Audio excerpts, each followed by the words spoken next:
बहू, एक काम भी ठीक से नहीं होता तुमसे, कितनी लापरवाह हो तुम। सास निर्मला जी चिल्लाते हुए बोली। ये लगभग रोज की बात थी। निर्मला जी अपनी बहू ज्योति को कभी उसके कम दहेज लाने पर तो कभी उसकी सांवली रंगत पर ताना देती, क्योंकि ज्योति उनके बेटे की पसंद थी, उनकी नहीं। हुआ यूं था कि ज्योति धुले हुए बर्तनों को कपड़े से पोंछ पोंछ कर उनकी सही जगह पर रख रही थी कि एक बर्तन उसके हाथ से छटक कर टूट गया। इतनी छोटी सी बात पर सास ने घर का माहौल खराब कर दिया। ताने उल्हाने देने का एक भी मौका नहीं छोड़ती थी निर्मला जी। अगर उनका बेटा उनको समझाता तो वह एक पल भी नहीं लगाती अपने बेटे को नालायक और जोरू का गुलाम कहने में।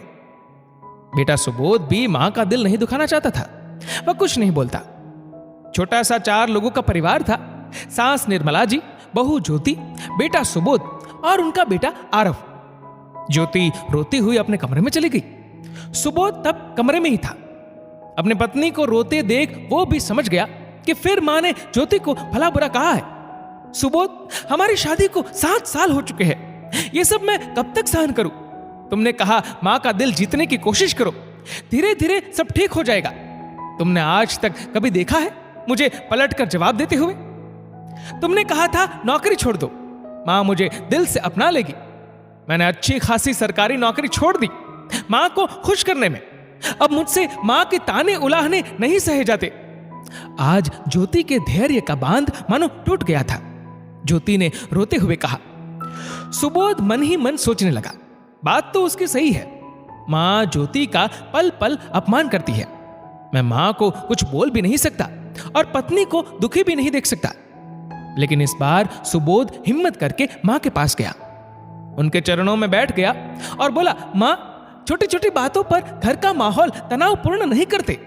ज्योति ने आपके लिए नौकरी छोड़ दी, कभी पलट कर जवाब नहीं देती। 7 सालों से लगी है आपका दिल जीतने में। अब तो उसे दिल से अपना लीजिए ताकि मैं भी शांति से रह सकूं। सुबोध बोला। अच्छा, तो तू आया है अपनी पत्नी की वकालत करने? मैं ही तुझे गलत लगती हूं? हे भगवान, ये दिन दिखाने से पहले मुझे उठा क्यों नहीं लिया? 9 महीने तुझे कोख में रखा, पाल पोस कर बड़ा किया। अब तू मुझे समझाएगा क्या सही है और क्या गलत? ऐसा कर, तू मुझे वृद्धाश्रम भेज दे ताकि तुम दोनों पति पत्नी शांति से रह सको। मां का इस तरह का व्यवहार देखकर बेटा सुबोध तुरंत घर से बाहर चला गया। निर्मला जी ने अपनी बेटी कामिनी, जो 2 घंटे की दूरी पर रहती थी, उसे फोन कर रो रो कर सारे दुखड़े सुना दिए। दूसरे दिन बेटी आई और आनन फानन में निर्मला जी की सूटकेस जम गई। कामिनी ने भाई भाभी से गुस्से में कहा, आप लोग मेरी मां के साथ अत्याचार कर रहे हैं, अब मां मेरे घर में रहेगी। बेटे बहू ने रोकने की खूब कोशिश की पर मां नहीं रुकी। शुरू शुरू में सब ठीक रहा। बेटी कामिनी दामाद जी बहुत ध्यान रखते निर्मला जी का। 2 साल की नाती के साथ खूब मजे से रहती। फिर धीरे धीरे निर्मला जी और बस उनका कमरा।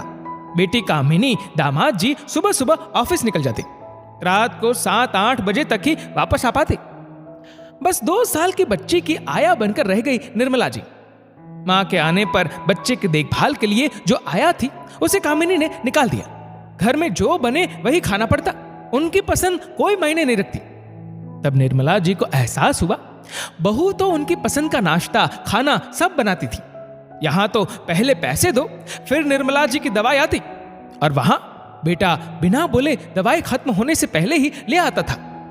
रात को कामिनी अपनी मां से कहती है, मां, कल रविवार है तो मैं और तुम्हारे दामाद जी थोड़ी दूर में एक मंदिर है, वहां जाना चाहते हैं। बेटा, मैं भी तुम लोगों के साथ चलूंगी, इस बहाने मैं भी मंदिर देख लूंगी। निर्मला जी ने कहा, ठीक है मां। अनमने मन से कामिनी ने कहा और अपने कमरे की तरफ चली गई।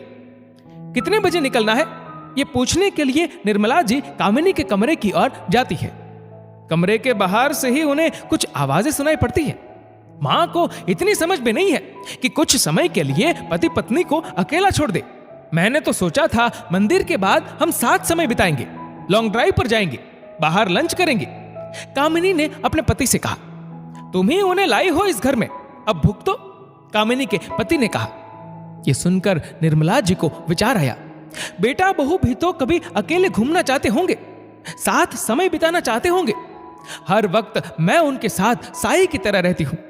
वहां तो सारे घर में मेरा अधिकार था, यहां तो बस एक कमरे में सिमट गई है मेरी जिंदगी। यह बेटी का व्यवहार ऐसा है जैसे मां को रखकर एहसान कर रही हो। निर्मला जी की आंखों से आंसू बह निकले। उन्हें अब एहसास हुआ कि अपना घर, अपने बेटे बहू को छोड़कर उन्होंने बहुत बड़ी गलती कर दी। तभी दादी दादी पोते की आवाज निर्मला जी के कानों में पड़ी। देखा तो उनके बेटा बहू पोता आए थे।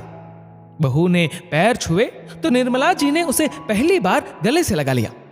मां, आप अब घर चलो, आपके बिना मेरी हर खुशी अधूरी है। बेटे ने हाथ जोड़कर कहा, चलिए मां, अपने घर। बहू बोली। आज निर्मला जी को समझ आ गया था कि अपने घर में बेटे बहू के साथ रहने में ही मान और सुख है। दोस्तों, इस वीडियो को लेकर आपकी क्या राय है, नीचे कमेंट करके जरूर बताएगा। और अगर आपको वीडियो अच्छा लगा हो तो इस वीडियो को लाइक करेगा, शेयर करेगा ज्यादा से ज्यादा लोगों तक। और ऐसे ही और भी इंस्पिरेशनल वीडियोस के लिए सब्सक्राइब करें हमारे यूट्यूब चैनल को और फेसबुक पर फॉलो करें हमारे पेज को। धन्यवाद।